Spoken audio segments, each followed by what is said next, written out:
स्वागत है आपका चंडीगढ़ में। आज का हमारा फोकस है on the Tata Sierra petrol drive review because finally Tata Motors की तरफ से द पेट्रोल 4 सिलेंडर यूनिट आ गया है, that also with 160 PS and 255 newton metres in torque. And सबसे ज़्यादा अच्छी बात मुझे ये लगी कि पेट्रोल भी चलाएंगे, डीजल भी चलाएंगे, सब एक्सप्लेन करेंगे। माइलेज, कंफर्ट, सस्पेंशन जो कि बहुत इंपॉर्टेंट है, सेगमेंट की सबसे बढ़िया सस्पेंशन होने का दावा किया जा रहा है। FDD मिल रही है यानी कि फ्रीक्वेंसी डैम्पर्स, डिपेंडेंट डैम्पर्स, तो उनको भी टेस्ट करने वाले हैं। ADAS टेस्ट होगा, वैल्यू फॉर मनी वेरिएंट की बात होगी बिकॉज एक खास बात है, जब आज हम ये शूट कर रहे हैं प्राइस सामने आ चुकी है।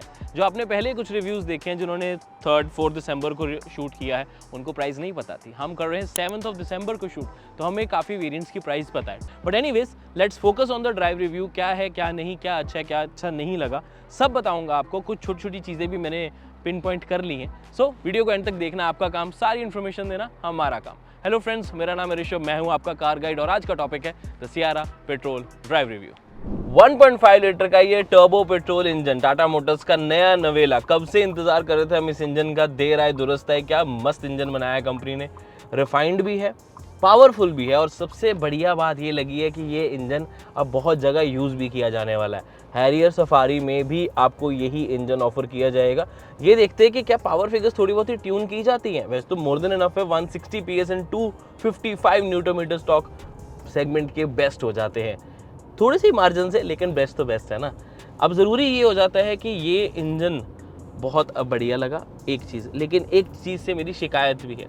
टाटा मोटर्स जब आपने इतना अच्छा इंजन दे दिया है तो सिर्फ 3 वेरिएंट्स में क्यों दिया है, जबकि आपके पास टोटल आई थिंक 24 वेरिएंट है टाटा सियारा के, जिसमें सिर्फ और सिर्फ 3 ही वेरिएंट्स में ये इंजन ऑप्शन अवेलेबल है। Adventure plus, accomplished and accomplished plus, क्योंकि इसमें देखो मैनुअल तो आता नहीं। This is only paired with a 6 speed torque converter, एक ऑटोमेटिक ऑप्शन ही है और सिर्फ 3 ही वेरिएंट्स में अवेलेबल है। प्लीज़ इसमें मैनुअल या ऑटोमेटिक में और ऐड कर दो। ऑप्शंस अच्छी होंगी तभी लोग इसकी तरफ भागेंगे। नो डाउट 1.5 लीटर का नेचुरल एस्पिरेटेड इंजन काफ़ी ज़्यादा टेम्पटिंग लग रहा है कि यार ये इंजन मस्त लग रहा है, प्राइस भी सही है, टॉर्क कितनी बढ़िया टाइम पे डिलीवर कर रहा है, वो सब इसमें आपको मिल रहा है। लेकिन चलो उस इंजन के बारे में बात नहीं करेंगे क्योंकि वो नहीं चला रहे, हम चला रहे हैं the torque converters, the new 1.5 litre turbo petrol. अब बस मेरी यही एक गुजारिश है टाटा मोटर्स से कि प्लीज़ इस पर्टिकुलर वेरिएंट इंजन ऑप्शन को और ज़्यादा मॉडल्स में प्रोवाइड करो।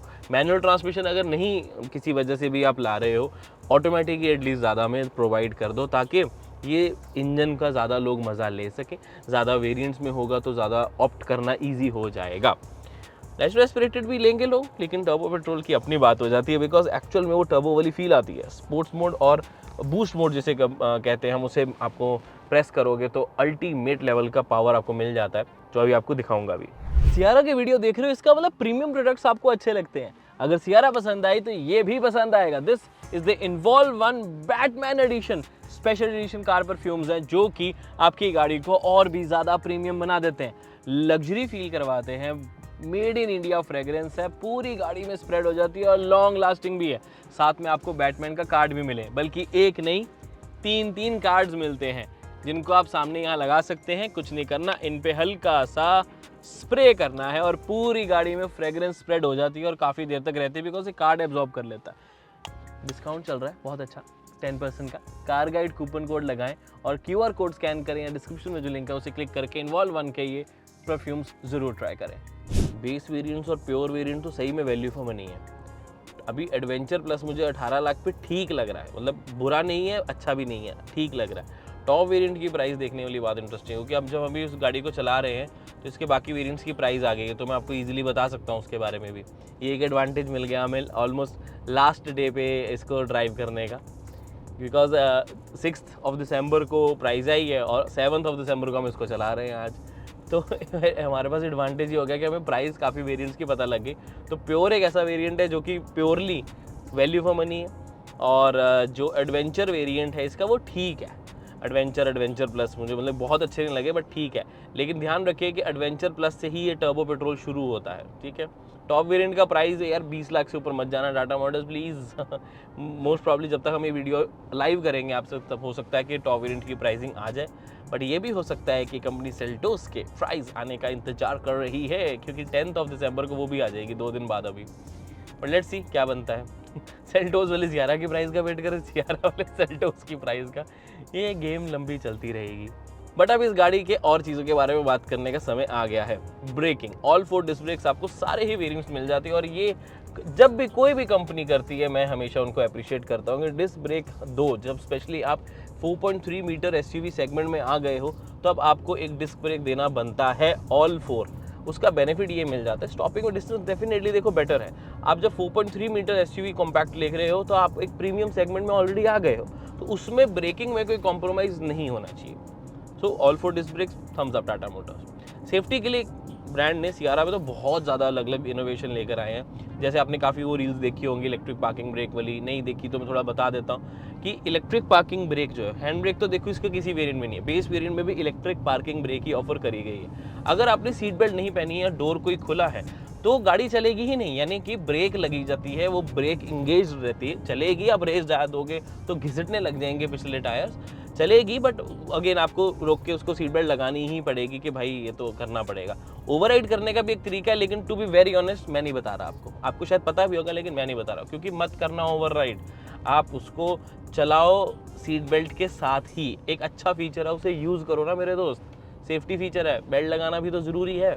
मुझे बताओ आपको हमारे कार रिव्यूज़ कैसे लगते हैं। आप लोग डिमांड कर रहे थे कि भाई सियारा का प्रॉपर ड्राइव रिव्यू लेकर आओ, तो लेके आ गए हैं आपकी डिमांड पे। और बताओ वीडियो कैसी लगी। अगर अच्छी लगी है तो प्लीज़ सब्सक्राइब करो यार, हमें अच्छा लगेगा। काफ़ी लोगों ने अभी सब्सक्राइब नहीं किया हुआ है, सिर्फ वीडियो देख के निकल जाते हैं। या तो रीज़न बता दो आप सब्सक्राइब क्यों नहीं करते, मैं उसके ऊपर काम करूँगा, आपके लिए वीडियोस बेटर बना के लाऊंगा और फिर आप सब्सक्राइब कर लेना। लेकिन अगर अच्छा लग रहा है तो सब्सक्राइब कर लो ना मेरे दोस्त। अगला कंफर्ट वाला फीचर, अल्टीमेट लेवल का फिर से FDD। क्या है FDD? Frequency dependent dampers. इसका मतलब ये होता है कि जब आपकी स्पीड कम है या आपकी स्पीड ज़्यादा है, उस अकॉर्डिंगली इसके डैम्पर्स एडजस्ट करते हैं ताकि आप इजीली व्हीकल को ड्राइव कर सके, कंफर्टेबली ड्राइव कर सके। सिंपल शब्दों में बताता हूँ, जब खड्डे होंगे या स्लो स्पीड्स होगी, पता है शहर में है, स्पीड ब्रेकर आएंगे या रोड कंडीशन के हिसाब से जो डैम्पनिंग होती है वो थोड़ी सॉफ्टर साइड पे हो जाती है ताकि आपको एक कंफर्टेबल राइड मिल सके। तो ये आपको डेफिनेटली बेनिफिट कराएगी। और जब आप हाई स्पीड्स पे होते हो, जब पता है गाड़ी को कि यार मेरी स्पीड ज़्यादा है, इसका मतलब हम हाईवे पे हैं और हमें थोड़ी स्टेबिलिटी चाहिए, तब डैम्पर्स अपने आप को थोड़ा सा स्टिफ कर लेते हैं, जिससे आपको मिल जाती है प्रॉपर स्टेबिलिटी, कॉन्फिडेंस और एक गाड़ी चिपक के चलने वाला फील कि यार स्टेबल है गाड़ी। अब अगेन ये भी मुझे लगता है कि अब बारी आ गई है कि कॉम्पैक्ट एक्सयूवी सेगमेंट में FDD होना चाहिए, एटलीस्ट टॉप वेरिएंट में तो। और सियारा में भी ऐसे ही है, एडवेंचर प्लस से ही शुरू है। जैसे कि टर्बो पेट्रोल 3 वेरिएंट में है ना, वैसे ही FDD भी आपको ये एडवेंचर प्लस, अकम्प्लिश्ड और अकम्प्लिश्ड प्लस ऑप्शन में ही मिलते हैं, ज़्यादा वेरिएंट्स में नहीं है, ध्यान रखें। ओके, बट ठीक भी है, ये एक प्रीमियम फीचर है। आप बेस वेरिएंट में कितने ही फीचर्स दे देंगे, FDD में ऑब्वियसली थोड़े पैसे लगते हैं, इन्वेस्टमेंट होती है, तो उसको टॉप वेरिएंट के लिए रखा गया है, टॉप वेरिएंट्स के लिए रखा गया है। मुझे पता है आप लोग माइलेज के बारे में भी सोच रहे हो। देखो माइलेज अभी उतना हमने गाड़ी चलाई नहीं है, बट एक आपको जनरल एवरेज दे सकता हूँ कि 6 स्पीड टॉर्क कन्वर्टर है, गुड माइलेज आपको मिल जाएगी इसमें। और गुड से मेरा मतलब है 11-12 किलोमीटर पर लीटर अप्रॉक्सीमेटली सिटी में। हाईवे पे जब होंगे तो 17-18 तो आराम से मिल जानी चाहिए, डिपेंडिंग आपकी स्पीड कितनी है, कितने लोग बैठे हैं, टेम्परेचर अपने क्या यूज़ कर रहे हो, AC का, एटसेट्रा मल्टीपल फैक्टर्स होते हैं। तो समझ गए, माइलेज आपको टॉर्क कन्वर्टर होने की वजह से, अगर DCA वगैरह होता ना तो माइलेज थोड़ी सी कम हो जाती। और टॉर्क कन्वर्टर एक अच्छी ऑप्शन मुझे लग रही है। ड्यूल क्लच ऑटोमेटिक यहाँ रिक्वायर्ड नहीं था और काफ़ी डिफरेंट हो जाएगा। क्यों? क्योंकि जो सेगमेंट में 1.5 टर्बो पेट्रोल दूसरे इंजन हैं जिसमें आपको इतनी पावर मिलती है, उनके साथ ड्यूल क्लच ऑटोमेटिक आता है, लेकिन इसके साथ टॉर्क कन्वर्टर है। अगेन आपको पैडल शिफ्टर्स भी मिल जाते हैं। यहाँ पर आपको जो है इस पर मैनुअल ऑप्शंस नहीं मिलती आपको, गेयर शिफ्टर पे सिर्फ मैनुअल ऑप्शन आपको पैडल शिफ्टर्स के जरिए मिल जाती है, जिसमें आप पैडल शिफ्ट डाउन करो, रेस दो और आपको फील हो जाता है कि आप एक बढ़िया रेस वाली फीलिंग लेना चाहते हो तो ले पाओगे। गाड़ी परचेज करने का सोच रहे हो तो लोन भी लेना होगा, लेकिन कौन से बैंक से लें जहाँ रेट ऑफ इंटरेस्ट भी बढ़िया मिल जाए, अप्रूवल रेट भी फास्ट हो, तो उसके लिए ऑटोग्रेड पे कॉल ज़रूर कर लें। फ्री ऑफ कॉस्ट कंसल्टेशन है। कौन से बैंक से लोन आपको बेस्ट पड़ेगा वो भी बता देंगे, लोन भी दिलवा देंगे, फ्री प्री डिलीवरी इंस्पेक्शन भी करवा देंगे ताकि गाड़ी में किस तरह का कोई ग्लिच या कोई इशू ना हो। कमाल की बात यह है कि यूज्ड कार पे भी अगर आपको लोन चाहिए तो बहुत ही बढ़िया रेट ऑफ इंटरेस्ट पे आप उसे लोन ले सकते हैं। कंप्लीटली फ्री कंसल्टेशन है, तो कॉल ज़रूर कर लें और फ्री गिफ्ट हैम्पर्स का मज़ा उठाओ, जैसे कि फास्ट टैग का एनुअल पास, फ्री PDI और कुछ गिफ्ट हैम्पर्स हमारी तरफ से भी आपको मिल जाएंगे। बस मेरा नाम यानी कि ऋषभ या कार गाइड नाम ज़रूर ले लेना, इस नंबर पे कॉल कर लो। ऑटोग्रेड बेस्ट रहेगा कार लोन्स के लिए। अच्छा, इस गाड़ी में ना एक और बड़ा कमाल का फीचर है, ऑटो बूस्टर लैंप्स। अब ये बूस्टर लैंप्स का क्या मतलब है? ये जो स्लीक एलईडी लाइट्स आप देख रहे हो ना इस गाड़ी की, अभी तो देखो दिन है, हम उतना टेस्ट नहीं कर पा रहे इसको, बट ये हमें बताया गया है तो हम देखो फ़र्ज़ बनता है आपको भी बताना।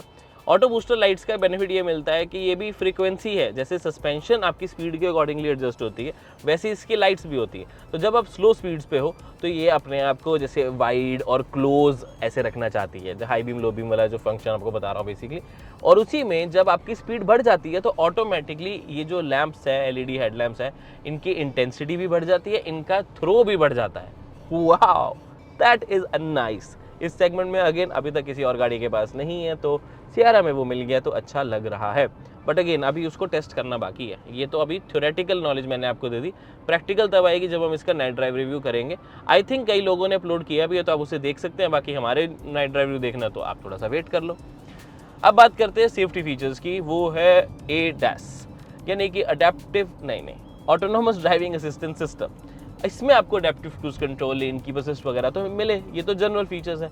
कंपनी ने इससे प्रो मैक्स वर्जन काम किया, यानी कि ADAS लेवल 2 प्लस के कुछ फीचर्स दिए हैं, जिसमें इंटेलिजेंट स्पीड असिस्ट मिलता है आपको दो चीज़ों से, मैप्स के ज़रिए भी और कैमरे के ज़रिए भी, जो कि ट्रैफिक साइन रिकॉग्निशन का काम भी करे, जिसमें ट्रैफिक साइन कोई आया उसको पढ़ लिया, इसने बता दिया कि अभी 60 की स्पीड लिमिट है भाई, ध्यान से गाड़ी चला लो। लेकिन जब इंटेलिजेंट स्मार्ट होता है असिस्ट, स्पीड असिस्ट जो है उसमें क्या होता है कि यहाँ पर वो ब्लिंक भी करेगा, मैप के ज़रिए, कई बार होता है बोर्ड नहीं लगा तो मैप के ज़रिए मैपल्स जो इसका इंटीग्रेटेड, जिसमें इंटरनेट आपने कनेक्ट नहीं भी किया तो ऑटोमेटिकली चलेगा सब, तो उसके ऊपर भी जो स्पीड लिमिट है वो भी यहाँ पर डिटेक्ट करेगी। आपकी स्पीड उससे ज़्यादा है तब ये यहाँ पर ब्लिंक करने लग जाता है कि भाई अब अपनी स्पीड को थोड़ा कम कर लो। So these are some nice features, यानी कि आपके स्पीड लिमिट वाले चलान तो अब नहीं होंगे, ओवर स्पीडिंग वाले चलान तो अब नहीं होंगे, हाँ अगर आप फॉलो कर रहे हैं तो, बट गलती से नहीं होंगे। कई बार होता है आपको पता नहीं होता कि इस रोड की कितनी स्पीड लिमिट, आप भगा रहे हो अपना आराम से, लेकिन चलान कट जाता है। आप कहते हैं यार 50 ही थी सिर्फ स्पीड लिमिट उसकी, लेकिन आपको पता नहीं होता, बट अब पता रहेगा तो ओवर स्पीडिंग के चलान होने के चांसेस बहुत कम हो गए। कंपनी ने अपनी तरफ से कर दी, अब आपकी जिम्मेवारी है सही से गाड़ी को चलाना। चलो ADAS के बारे में और बात करें, बेसिक चीज़ें, लेन कीप असिस्ट वगैरह, क्योंकि स्टीयरिंग का झटका टेस्ट करना बहुत ज़रूरी होता है कि कोई झटका तो नहीं आ रहा। ADAS का सबसे इंपॉर्टेंट फीचर मुझे लगता है लेन कीप असिस्ट है आजकल, बिकॉज उसके दो बेनिफिट होते हैं। एक तो आप गाड़ी लेन में रखते हो, दूसरा आप गाड़ी लेन में रखते हो, यानी कि एक तो रेडार, कैमरा, सेंसर, ये सब मिलके अडेप्टिव क्रूज कंट्रोल वगैरह वगैरह से अगली गाड़ी के हिसाब से भी और लेन्स को पढ़ते हुए भी एक सही सिस्टमेटिक तरीके से गाड़ी चलाते हैं, गाड़ी चलती है। लेकिन उससे इम्पॉर्टेंट होता है आप। मैंने देखा है बहुत सारे ड्राइवर्स, ज़रूरी नहीं कि आप तो अच्छे ही चलाते होगे, मैं कईयों की बात कर रहा हूँ जो थोड़ी सी कभी लेफ्ट लेन में हो गए, कभी राइट लेन में हो गए, कभी आधी उधर है आधे उधर है, मिक्स में नहीं चलते। तो इट इज़ वेरी इंपॉर्टेंट कि भाई आप एक लेन में रहो। तो जब आपको ADAS फीचर्स मिल रहे हैं तब आप थोड़ा सा सीख जाते हो कि मुझे लेन में गाड़ी चलानी है, और आपके ADAS एक्टिवेटेड नहीं भी है तब भी आप उसको फिर क्या कोशिश करते हो कि यार मैं लेन में ही चलाऊँ। So this is how lane keep assist actually benefits everyone on the road. ADAS के जरिए तो आपको बेनिफिट मिला, दूसरा बेनिफिट मिल गया कि आपको भी थोड़ा हो गया कि नहीं यार मैं प्रॉपर इसको ना लेन में चलाया करूँ गाड़ी। तो लेन में चलाने के बहुत सारे बेनिफिट्स होते हैं, ऑब्वियसली सिस्टमेटिक है। जब हम अपने आप को फॉरेन से कंपेयर करते हैं कि यार वहाँ तो ये होता है, वहाँ तो वो होता है, अरे फिर वहाँ के लोगों की तरह थोड़ा अच्छी आदतों पर बिहेव भी करना चाहिए ना, गंदी चीज़ों पर नहीं, सिर्फ अच्छी आदतें लो।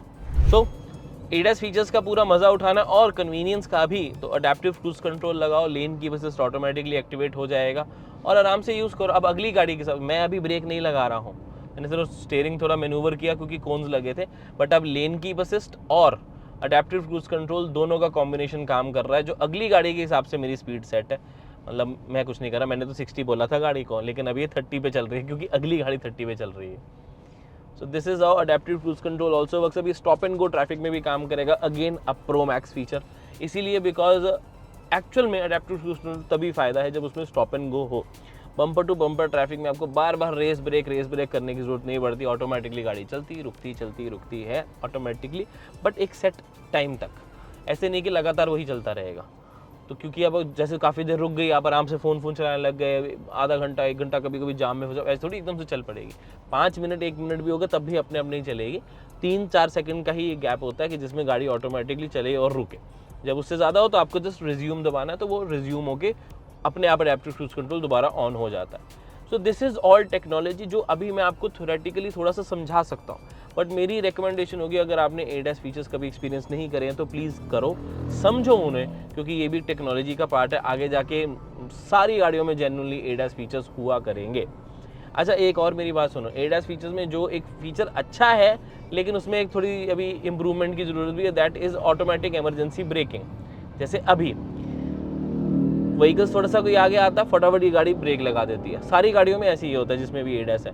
तो पिछले पर्सन को समझ नहीं आता कि ड्राइवर चला कैसे रहा है, रेस दे रहा है फिर ब्रेक दे रहा है, रेस दे रहा है फिर ब्रेक दे रहा है। सो अब हम जब एज अ ह्यूमन गाड़ी चलाते हैं तो हमें पता है कि अरे बाइक कैसे निकल जाएगी, so we have time, we have gap and everything. But automatic emergency braking radar sensor को नहीं कई बार पता लगता, वो अपनी तरफ से सेफ होके ही चलता है कि थोड़ा सा भी कोई व्हीकल आगे आएगा तो जोर से ब्रेक लगानी ही लगानी है। अब इस केस में क्या होता है, फॉर एग्जाम्पल एक गाड़ी ऐसे एक गाड़ी पीछे, अब मैं थोड़ा सा बिल्कुल उसके पीछे नहीं हूँ, थोड़ा सा उसके साइड पे हूँ। अब अगर एकदम से अगले ने ब्रेक लगा भी ली तो मैं ऐसे करके निकलने का सोचूंगा, लेकिन अडेप्टिव क्रूज कंट्रोल और ऑटोमेटिक इमरजेंसी ब्रेकिंग वही जोर से ब्रेक लगा देगा। मैं क्यों ऐसे सोच रहा हूँ, क्योंकि पीछे कोई व्हीकल होगा, मुझे है कि मैंने जोर से ब्रेक लगाई तो वो भी तो ठुक सकता है, तो आई हैव दैट टाइम कि हाँ मैं मैन्यूवर करके निकल जाऊँ, समझ रहे हो। लेकिन अगर जोर से वहीं ब्रेक लग गई, मैं मैन्यूवर कर ही नहीं पाया, तो पिछली गाड़ी तो आके ठा बच सकती है कि नहीं बच सकती। तो ये overall automatic emergency breaking technology में थोड़ी सी एडवांसमेंट होने की ज़रूरत है, बट ठीक है, हो जाएगा टाइम से टाइम, डेफिनेटली जल्दी हो जाएगा। एंड मुझे कहीं ना कहीं लगता है टाटा मोटर्स जिस तरीके से काम कर रहा है अपने ADAS फीचर्स में, शायद ये या फिर महिंद्रा हो गया, वो भी बहुत जल्दी इस चीज़ को फिक्स या इम्प्रूव करेगा। फिक्स तो है, प्रॉब्लम नहीं है, ये बस एक लिमिटेशन थोड़ी सी है जो मेरे को लगता है टाइम के साथ थोड़े टाइम में ठीक हो जाएगी। अच्छा, जो ये अब लेन की असिस्ट, अडैप्टिव क्रूज कंट्रोल वगैरह, इनको सपोर्ट भी चाहिए होता है, जैसे कि लेन्स, अभी हम जिस हाईवे पे लेन है ही नहीं तो ये भी ध्यान रखें कि लेन होना भी बहुत इंपॉर्टेंट है इन फीचर्स के लिए।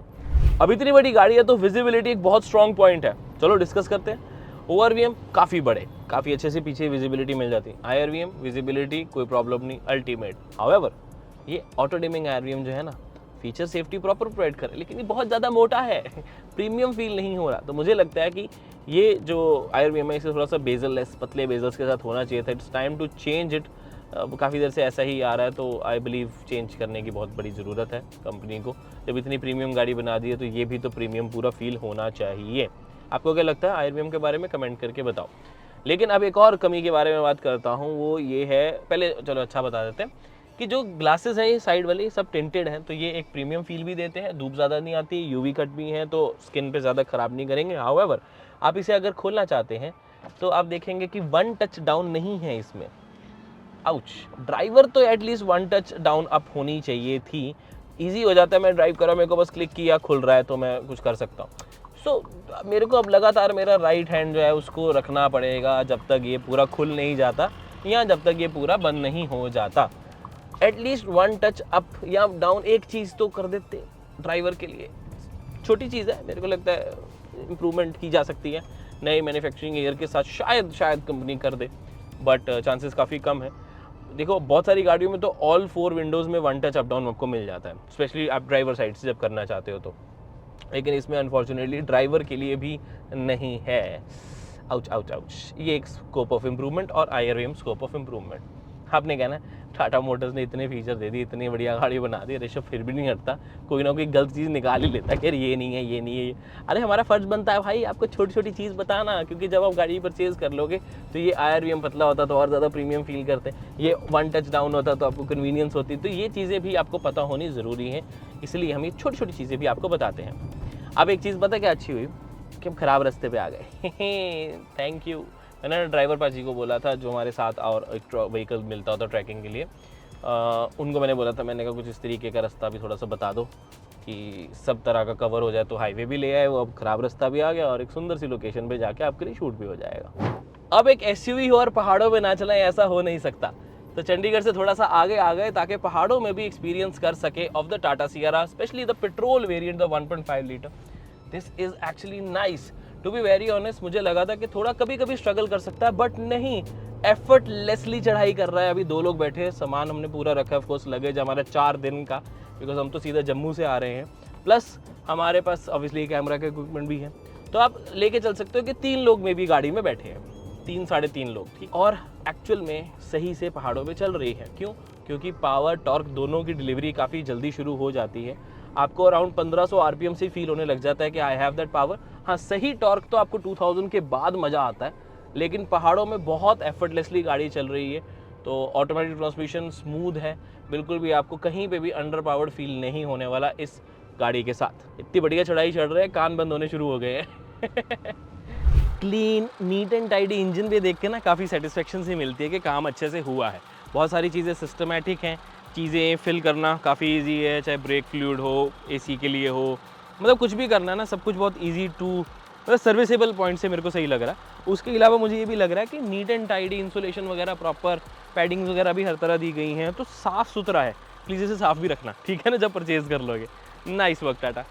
अब ओवरऑल कंक्लूजन ये कहता है कि 4 सिलेंडर आ गया तो रिफाइनमेंट भी आ गई, मज़ा आ रहा है। इंजन में पावर अच्छी है, रिफाइंड है, एनवीएच लेवल्स भी सही हैं, और उसके साथ साथ आपको फीचर्स तो ऑब्वियसली बहुत ज़्यादा मिल जाते हैं। डिज़ाइन के बारे में तो क्या ही कहना। वॉकअराउंड की बात करें कि कैसा लाइट है, क्या साइज़ है, क्या अच्छा है, क्या बुरा है, क्या चीज़ें मिलती हैं, किस किस को देखना चाहिए, तो वॉकअराउंड हमने एक्चुअली थोड़ा अलग बनाया है, तो उसको वीडियो को ज़रूर चेकआउट कर ले। बिकॉज सियारा एक ऐसा प्रोडक्ट है, एक ही वीडियो में सब डाल दूंगा ना तो मज़ा नहीं आएगा, आधी इन्फॉर्मेशन देना अपना काम नहीं है। इसीलिए वॉकअराउंड अलग है, पेट्रोल ड्राइव रिव्यू अलग है, डीजल ड्राइव रिव्यू अलग है, तो उसे भी ज़रूर देख लेना।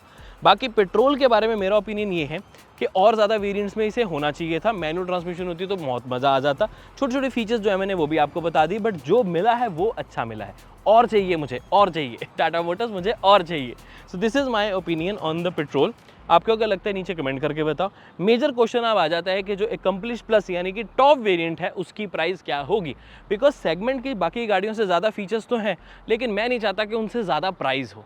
प्राइस वहाँ 20 लाख, 20.5 मैक्स पे ख़त्म कर देनी चाहिए, उससे ऊपर मत जाना प्लीज़। टाटा मोटर्स से रिक्वेस्ट है। अभी पता नहीं शायद प्राइस आ गई हो नहीं आ गई हो, तो मैं तो 20 लाख का लेके चल रहा हूँ। 20 लाख होगा तो मेरे ख्याल से एक बहुत ही बढ़िया प्रोडक्ट टाटा मोटर्स की तरफ से आ चुका है, एंड इससे सारी गेम अब चेंज होने वाली है। सो ये था मेरा ओपिनियन। आपको क्या लगता है नीचे कमेंट करके ज़रूर बता दें। डीजल ड्राइव रिव्यू, वॉकअराउंड ज़रूर देखें, हमारे इंस्टाग्राम पे रील ज़रूर देखें। इंडियन व्हीकल अवार्ड्स जो है वो बहुत जल्दी आ रहे हैं, तो उसके लिए भी सब्सक्राइब कर लीजिए, और उसके साथ साथ हमारे चैनल पे बने रहें, क्योंकि सेल्टोस हो, डस्टर हो, टेक्टोन हो, इसी सेगमेंट की एसयूवीज़ बहुत जल्दी हमारे चैनल के ऊपर अपलोड हो जाएंगी। बाकी इलेक्ट्रिक से डांस ये सब तो आती ही रहती है। मैं मिलता हूँ आपसे अगली वीडियो में। Until then drive safe, take care, I love you guys, bye bye.